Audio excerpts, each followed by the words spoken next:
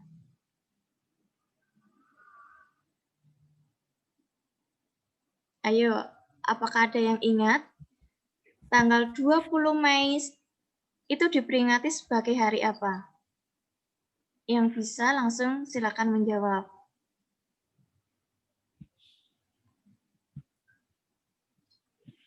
Kebangkitan Pancasila, ya, Bu. Bukan. Kurang sedikit.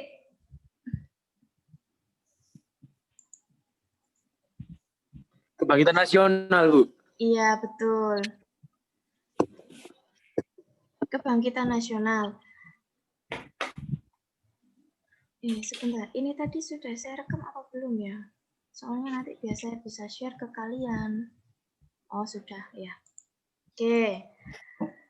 Ya, tanggal 20 Mei diperingati sebagai Hari Kebangkitan Nasional. Nah, mungkin, sambil saya merecall kembali atau sambil saya pancing tadi, Hari Kebangkitan Nasional. Nah, sebelum tahun 1908, perjuangan kemerdekaan Indonesia masih bersifat kedaerahan. Nah, kan kayak gitu. Sebelum adanya setelah 1908 mulai berbeda. Nah, sebelum tahun 1908, itu istilahnya sistem pergerakan menuju ke kemerdekaan ini, atau pada saat itu nenek moyang kita kedatangan kolonial, kedatangan VOC, sistem tanam paksa, kerja rodi. Nah, hal itu membuat rakyat Indonesia sangat menderita. Nah, kemudian ini saya hanya memberikan gambaran tentang integritas nasional ya. Nah, kemudian kemudian hadirnya yang namanya politik etis atau politik balas budi. Nah, politik balas budi itu ada 3. Salah satunya ada edukasi. Nah, edukasi yang diberikan oleh kolonial Belanda sebagai upaya politik etis ini ternyata membawa dampak positif bagi pemuda-pemuda Indonesia yang diberikan pendidikan atau yang ada di sekolah kedokteran Jawa atau Stovia. Nah, salah satunya yang menggagas adanya organisasi atau yang memiliki pemikiran yaitu Dr. Sutomo. Nah, Dr. Sutomo inilah yang memberikan gambaran bahwa perjuangan menuju kemerdekaan ini supaya kita nggak dijajah ini nggak bisa kalau melalui cara yang kedaerahan. Maksudnya cara kedaerahan ini mereka ini sendiri-sendiri. Sendiri-sendiri. Jadi umpama kalau di Kalimantan Timur sendiri yang memperjuangkan kemerdekaan atau yang melawan kolonial. Nah, seperti itu. Terus kemudian yang di Jawa, terus kemudian yang di Sunda sendiri-sendiri. Nah, salah satu tokoh yang muncul ialah Dr. Sutomo. Dr. Sutomo inilah yang pada tanggal 20 Mei 1908, yaitu tepatnya pada hari Rabu, ya, Dr. Sutomo dan teman-temannya, Suraji, Sulaiman, nah, itu mendirikan suatu kelompok yang namanya Budi Utomo. Nah, perkumpulan perkumpulan inilah yang awalnya atau munculnya perkumpulan-perkumpulan organisasi modern lainnya. Nah, karena perbedaan-perbedaan inilah atau karena adanya perbedaan ini antara yang satu dengan yang lainnya, adanya masalah, adanya penjajahan ini sehingga timbul kesadaran. Kalau kita sendiri-sendiri terus, kalau kita berbeda terus, kita nggak mungkin tercipta integritas nasional. Integritas nasional ini di dalamnya juga ada yang namanya keamanan, ketertiban, ekonomi juga. Ekonomi yang mapan, stabilitas nasional. Nah, kalau tidak tercipta integritas nasional, nah, tidak akan tercipta yang namanya stabilitas nasional. Stabilitas nasional ini meliputi semuanya, pertahanan keamanan, ekonomi, sosial budaya, terus kemudian pendidikan. Kalau semuanya saling beragam atau merasa ini saya yang paling bagus sendiri, dan lain sebagainya. Ya, bisa dipahami ya? Oke, saya lanjutkan. Menjadi sarana untuk memajukan pergaulan antar suku, agama, budaya, dan golongan. Nah, sarana untuk memajukan pergaulan ini salah satu contohnya sudah banyak yang terjadi di Indonesia. Contohnya, sering adanya pertukaran pelajar. Ya kan? Sering adanya pertukaran pelajar. Contoh, pertukaran pelajar dari sini, dari Indonesia. Dari Jawa ke Sulawesi, sering terjadi seperti itu. Jadi pertukaran pelajar maksudnya pelajar yang berprestasi dari wilayah, contoh dari wilayah Surabaya,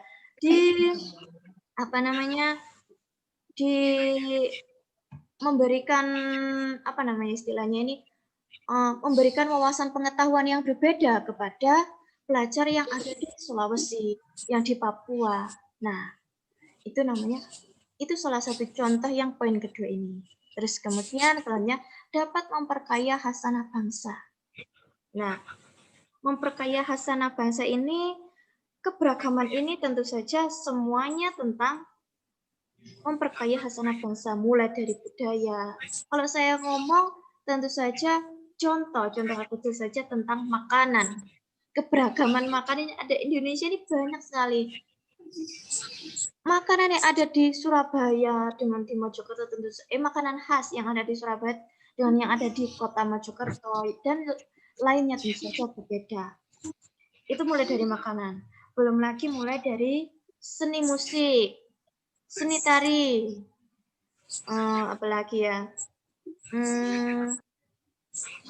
perbedaan mata pencaharian. Nah, itu salah satu contohnya.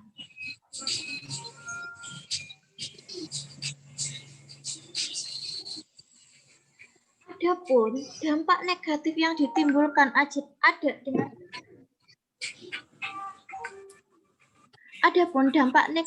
ditimbulkan dari keberagaman, tadi sudah saya jelaskan, atau yang kemarin juga sempat saya singgung. Ya, kemarin saya contohkan tentang masalah konflik yang ada di mana kemarin ya? Yang ada di Kalimantan ya, di Sampit. Karena adanya program transmigrasi dari perpindahan transmigrasi ya, imigrasi, perpindahan penduduk, banyak penduduk dari suku Madura yang yang pindah ke Kalimantan. Nah, mungkin dikarenakan perbedaan-perbedaan yang ada di sana, mulai dari keberagaman yang ditimbulkan, mulai dari ekonomi, terus kemudian wilayah, terus kemudian mata pencaharian. Nah, hal itu menjadikan istilahnya ini tekanan-tekanan tertentu bagi yang ada di daerah itu. Nah, kenapa konflik kok bisa sampai terjadinya itu tadi? Karena mengedepankan yang namanya apa namanya tekanan, mengedepankan yang namanya pemikiran kelompok tertentu. Ya. Dampak negatif yang ditimbulkan adanya keberagaman, terjadinya konflik dalam masyarakat. Seperti yang sudah saya jelaskan. Kenapa kok bisa terjadi konflik? Itu tadi, karena prinsipnya tidak dipakai. Kenapa kok bisa prinsip tidak dipakai? Karena emosinya didahulukan. Gitu. Karena tidak muhasabah dulu. Muhasabah itu mencari titik tengah, musyawarah. Nah, itu salah satu solusi. Terus kemudian munculnya sikap primordialisme. Primordialisme adalah pandangan yang berpegang teguh pada hal-hal yang dibawa sejak kecil, baik mengenai tradisi, adat istiadat, kepercayaan, segala sesuatu yang ada di lingkungan pertamanya. Nah, ini bisa saya contohkan, di mana bumi dipijak, di situ langit dijunjung. Ya kan, seperti itu. Jika kita contoh, saya sendiri datang ke wilayah Surabaya. Saya bukan orang asli Surabaya, tapi saya juga harus istilahnya membawa diri. Saya tidak mengedepankan kebiasaan-kebiasaan saya yang ada di wilayah, yang ada di tempat tinggal saya dulu. Nah, hal ini jika kita semua masyarakat punya pandangan seperti itu, tentu saja akan tercipta yang namanya keharmonisan. Nah, karena ini tadi terjadi perbedaan-perbedaan, sehingga munculnya sikap primordialisme. Selanjutnya, munculnya sikap etnosentrisme. Ini bisa saya bilang kesukuan. Suatu pandangan yang menganggap bahwa suku bangsanya sendiri lebih unggul dengan suku yang lainnya. Nah, ini sama sekali tidak boleh terjadi di masyarakat Indonesia. Kalau kita, contoh nih, Bu Risa dari suku Jawa datang ke Sulawesi atau datang ke datang ke wilayah Sumatera, yang mana di situ mayoritas adalah suku Batak. Nah, Bu Risa tidak boleh membawa kesukuan kejawaannya, itu tidak boleh. Jadi kalau di sana, contoh, ada pertukaran pelajar dari Jawa ke sana, ke Sumatera, yang mana di sana mayoritas adalah suku Batak. Nah, dia datang ke sana, terus kemudian otomatis kan tentu saja bahasa daerahnya dengan bahasa daerah yang ada di Sumatera atau yang ada di suku Batak tentu saja berbeda. Terus apa yang harus dilakukan kira-kira kalau ingin berkomunikasi dengan dengan masyarakat di sana? Kalau ingin membeli makan umpama, mungkin ada yang bisa menjawab? Pakai bahasa Indonesia, Bu. Siapa tadi yang menjawab? Ahmad Budiarto. Ahmad Budiarto, kelas 9G ya? Ya, absen 1. Ya, absen 1. Baik, benar sekali. Terpesona. Ya, benar sekali. Jadi, kalau kita datang ke daerah lain, kita nggak boleh membawa itu yang namanya etnosentrisme. Nah, itu tadi salah satu contoh karakter yang kita harus bawa, yang harus kita bawa dimanapun kita berada.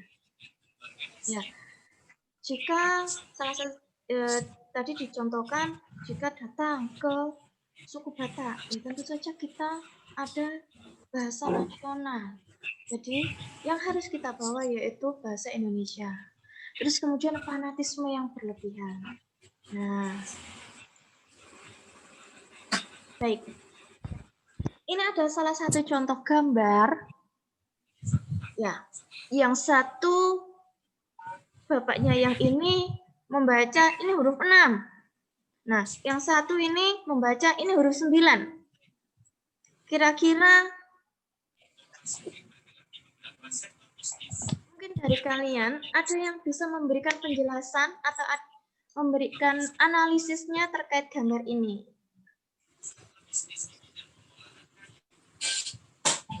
Berpikir selama 3 jam. Berpikir selama Ayo yang lain. Satu orang mungkin bisa memberikan analisisnya atau memberikan pendapatnya ini. WA Mbak Kantin ya. Soalnya mau Itu, lihat.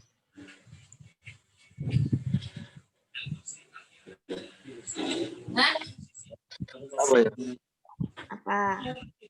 Orang satu ini menganggap angka itu angka 6, Bu. Tapi sebaliknya orang yang melihat lagi itu angkanya angka 9. Ya, Jadi anjen siapa yang ngono. menjawab? Ya, kalau mau menjawab, bagaimana etikanya? Gini, Bu. Ya, kalau menjawab bagaimana etikanya, Nak? Menurut saya, Bu. Bagaimana etikanya? Menurut saya, Bu ya. Ya, menyebutkan nama dan Ahmad Budiarto, Bu. Oke, Ahmad Budiarto Menurut tadi. saya, Ya, masalah itu harus dilihat dari 2 sisi, Bu. oke. Karena pendapat orang kan beda-beda gitu. Oke, Dari sisi sana yang menganggap benar, dari sisi sini menganggap salah, dan sebaliknya gitu, Bu. Oke, Nggak mungkin tahu sih ada kalau yang benar. lain? Ingin ada yang lain? Ya. Ayo. Aku tak mandi sih ya. Ya, Jadi saling menghargai gitu aja, Bu. Oke. Iya, kurang lebih seperti itu. Nah, jadi gambar ini yang satu sisi menganggap ini angka 6, yang satu sisi menganggap angka 9. Nah, kalau bisa saya jelaskan, ini adalah tentang sudut pandang. Ya kan? Sudut pandang yang berbeda. Tadi dijelaskan oleh Ahmad Budiarto. Apa tadi tentang pendapat? Iya, ya kan? Tentang pendapat yang berbeda. Ya, betul sekali.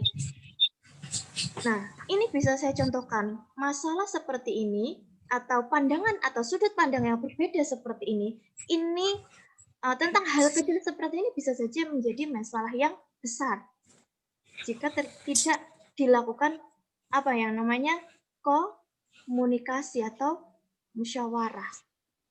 Nah, seringkali keberagaman ini menjadi sudut pandang atau yang sudut pandang yang berbeda. Perbedaan-perbedaan inilah yang menyebabkan permasalahan atau konflik.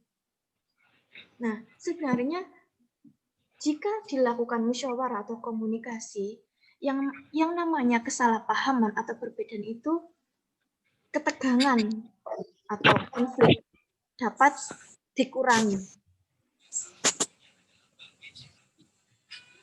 Nah, seperti itu. Saya lanjutkan. Permasalahan keberagaman dalam masyarakat Indonesia menurut Sarjono Sukanto mengemukakan 4 faktor yang dapat menyebabkan terjadinya konflik. Yaitu perbedaan antar individu, seperti tadi sudut pandang yang berbeda, perbedaan kebudayaan, perbedaan kepentingan, dan perubahan sosial. Terdapat sikap yang menjadi penyebab konflik, tadi sudah dijelaskan seperti primordialisme, etnosentrisme, stereotip, fanatisme, eksklusivisme.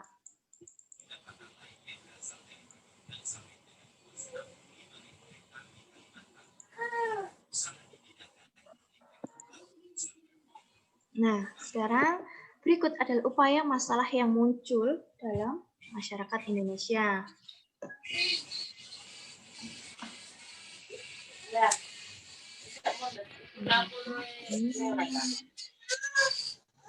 salah satunya adalah memberikan jaminan perlindungan hak-hak setiap warga negara merupakan salah satu upaya preventif. Preventif ini pencegahan untuk menyelesaikan masalah yang muncul dalam keberagaman masyarakat Indonesia. Nah, ini ada pertanyaan untuk kalian.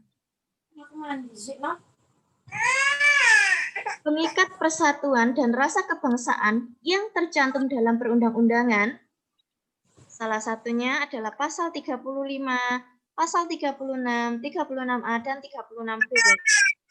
Nah, coba ayo kita cari satu persatu nih. Dari pasal 35. Balanya mana? Hah? Balanya kemarin mana? Bunga ya? Ya, Ada yang bisa membacakan isi dari pasal 35 selain Ahmad Budiarto nih?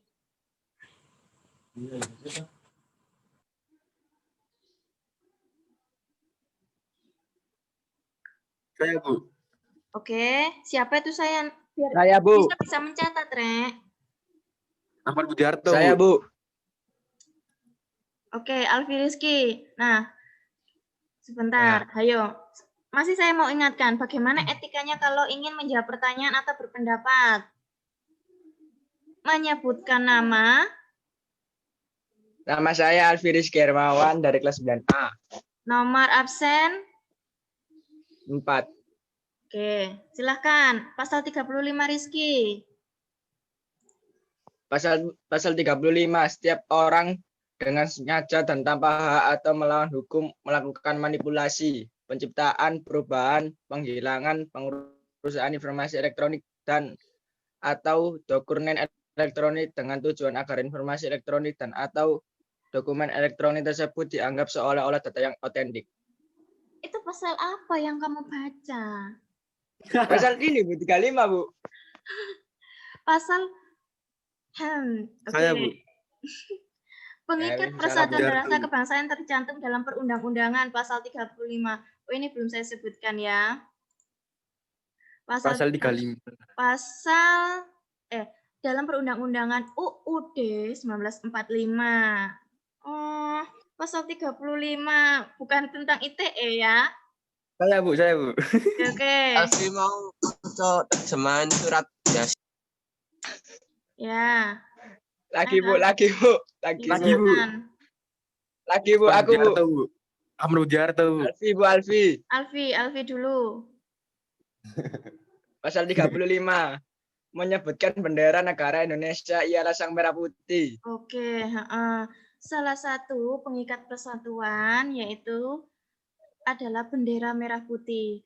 Kalau nggak salah ini yang waktu Pak Rizal juga menerangkan, ada ini salah satunya, ya. Bendera merah putih. Oke, salah satu alat pemersatu bangsa. Alat pemersatu bangsa salah satunya yaitu bendera merah putih. Nah, terus kemudian pasal 36, selain Alfi Rizky. Ahmad Budiarto, Bu. Ahmad Budiarto, Bu.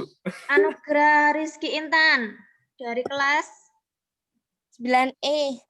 Oke, 9E. Apa pasal 36 isinya? Bahasa negara ialah bahasa Indonesia. Oke, tadi sudah dijelaskan.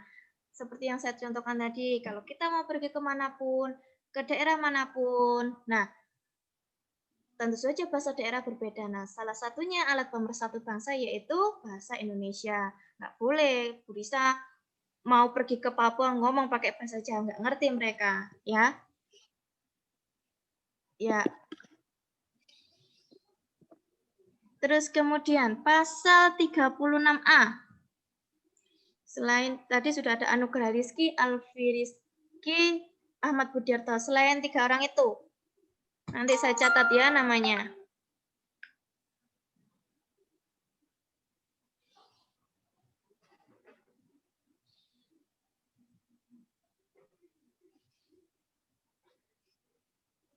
Ayo. Oke. Kalau tidak ada yang menjawab, pasal 36A apa? Lambang negara. Lambang negara Garuda Pancasila di mana di cengkeramannya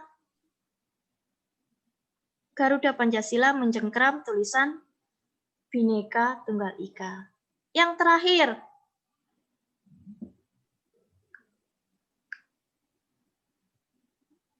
saya foto dulu ya. Yang terakhir, 36B. Kuina, ayo Kuina. Menyebutkan lagu kebangsaan Indonesia. Oke, wes, Alfi Rizky yang menjawab. Kalian ini lupa-lupa atau gimana? Kalau etika, ya, karakter seorang pelajar jika ingin menyampaikan pendapat, menjawab pertanyaan, harus menyebutkan nama dan kelas, nomor absen. Ya, Bu. Benar sekali. Jadi